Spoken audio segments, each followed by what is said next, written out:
ઉત્તર પ્રદેશના મુરાદાબાદ જિલ્લાના બિલારી ગામનો રહેવાસી મોહમ્મદ નજીમ ઉંમર વર્ષ 31 છેલ્લા 3 વર્ષથી ગુમ હતો. પરિવારજનોએ સતત તેની શોધખોળ કરી હતી, પરંતુ કોઈ માહિતી ન મળતા ચિંતા અને નિરાશામાં સમય પસાર કર્યો હતો. 3 વર્ષ બાદ મોહમ્મદ નજીમ રખડતા ભટકતા રેલવે માર્ગે ભુજ પહોંચ્યો હતો. ભુજથી પગપાળા જતા દરમિયાન કોડાઈ પુલ બેદડા પાસે નાના ભાડિયા ગામના સામાજિક કાર્યકર દેવાંગભાઈ ગઢવી તથા ભીગડીના ઇરફાનભાઈ નોડે, સુલતાનભાઈ સંગાર અને રફીકભાઈ નોડે તેને મળી આવ્યા હતા. માનવતાનો પરિચય આપતા તેમણે પોતાના વાહન દ્વારા તેને માનવજ્યોત સંસ્થા ભુજ સુધી પહોંચાડ્યો હતો. માનવજ્યોત સંસ્થાના સામાજિક કાર્યકર રીતુબેન વર્માએ મુરાદાબાદ પોલીસની મદદથી માત્ર 2 દિવસમાં જ તેનો પરિવાર શોધી કાઢ્યો. જાણ થતાં જ તેના બંને ભાઈઓ પોતાના વાહનથી ભુજ આવી તેને લેવા પહોંચ્યા. પાલારા કચ્છ સ્થિત શ્રી રામદેવ સેવાશ્રમ પાલારા ખાતે 3 વર્ષ બાદ પરિવાર સાથે તેનું ભાવુક મિલન થયું હતું, જ્યાં હૃદયસ્પર્શી દ્રશ્યો સર્જાયા હતા. પરિવારજનોએ જણાવ્યું કે મોહમ્મદ નજીમને માતા પિતા, 4 બહેનો અને 3 ભાઈઓ છે. તેના લગ્ન થયા હતા અને એક દીકરી પણ છે, પરંતુ પત્ની સાથે તલાક બાદ તે પરિવારથી વિખૂટો પડી ગયો હતો.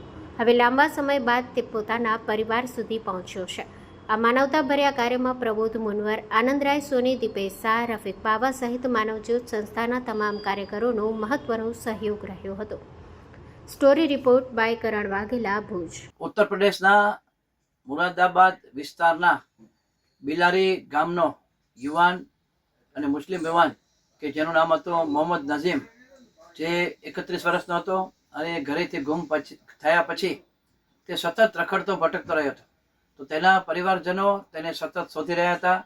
ક્યાં પણ તેનો અતોપતો ન મળતા પરિવારજનો અનેક મુશ્કેલીઓ વેઠી રહ્યા હતા અને ચિંતાતુર બન્યા હતા.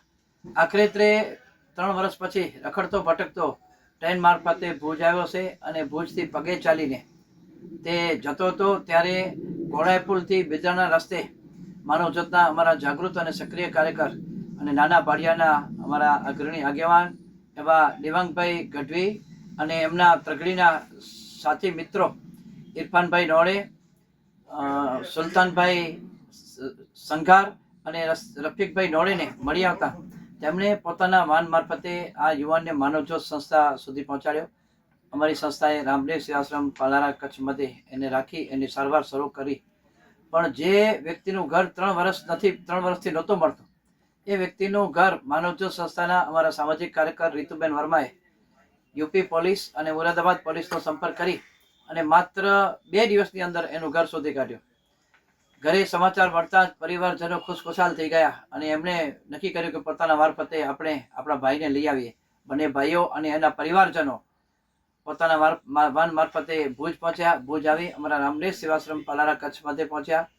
ત્યાં અમારા સામાજિક કાર્યકર રીતુબેન વર્માને મળી અને એમનો જે ગુમ યુવાન હતો એને મળતા જ બધાની આંખો આંસુ ભીની થઈ અને ભાવુક દ્રશ્યો સર્જાયા. કારણ કે સ્વાભાવિક છે કે 3 વર્ષ પછી જ્યારે મિલન થાય, પરિવારની એક વિખૂટી પડી ગયેલી વ્યક્તિ જ્યારે મળી આવે ત્યારે કેટલો હર્ષ થાય. એક બાજુ હર્ષના આંસુ હોય, બીજી બાજુ લાગણી હોય, આંખમાં આંસુ આવે. આંસુ આવ્યા વગર રહે છે નહીં. તો આ યુવાન જ્યારે ઘરેથી નીકળ્યો ત્યારે 31 વર્ષનો હતો, આજે 34 વર્ષનો થઈ અને પોતાના ઘર સુધી પહોંચ્યો છે. એને 4 બહેન છે, 3 ભાઈ છે. એના લગ્ન પણ થયા હતા, એને એક બેબી પણ છે, પણ પાછળથી એની પત્ની સાથે એના તલાક થઈ ગયા હતા અને એ સતત બિચારો રખડતો ભટકતો રહ્યો હતો.